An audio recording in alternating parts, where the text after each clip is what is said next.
خاتم النبیین حضرت محمد صلی اللہ علیہ وآلہ وسلم کا فرمان عالی شان ہے، اپنی کمائی پاک رکھو، تمہاری دعا قبول ہوگی۔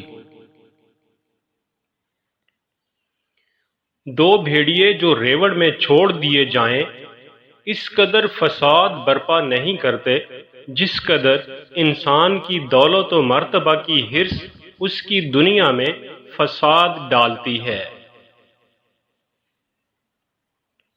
انسان خدا کا اور خدا اس کا راز ہے۔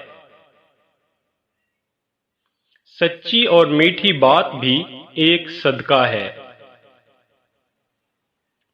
جب اللہ تعالیٰ کسی بندے سے بھلائی کرنا چاہتا ہے تو اس کو اپنے نفس کے عیوب دکھا دیتا ہے۔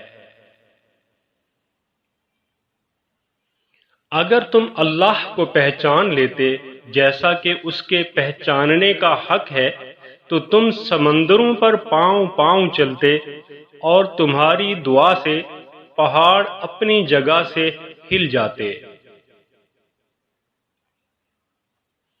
شیطان اکیلے آدمی کے ساتھ ہوتا ہے اور دو سے دور بھاگتا ہے۔ نیک لوگوں کی صحبت نیکی کرنے سے بہتر اور برے لوگوں کی صحبت بدی کرنے سے بدتر ہے۔ جس نے کسی کے عیب کو دیکھا اور اس کی پردہ پوشی کی، اس نے گویا ایک درگور انسان کو زندہ کر دیا۔ جب کسی فاسق آدمی کی تعریف کی جاتی ہے تو عرش اعظم کانپ اٹھتا ہے۔ صبر وہ ہے جو مصیبت کی پہلی ٹھوکر لگنے پر کیا جاتا ہے۔ ایمان کے بعد بڑی نعمت نیک عورت ہے۔ عورت پوشیدہ رکھی جانے والی مخلوق ہے۔ جب وہ باہر نکلتی ہے تو شیطان اس کی طرف جھانکتا ہے۔ جب کوئی عورت مرے اور اس کا خاوند اس سے راضی ہو تو وہ جنت میں جائے گی۔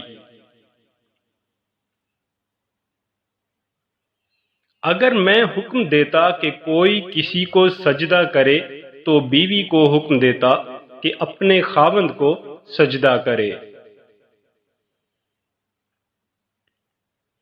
عورت کی عزت شریفت طبع لوگ ہی کرتے ہیں اور اس کی اہانت کمینے لوگوں کے سوا کوئی نہیں کرتا۔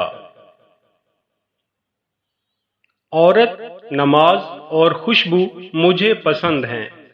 تم میں اچھا وہ ہے جو اپنی عورتوں سے اچھا سلوک کرے۔ جو شخص تلاش علم میں نکلا وہ اپنی واپسی تک گویا اللہ تعالی کی راہ پر چلتا رہا۔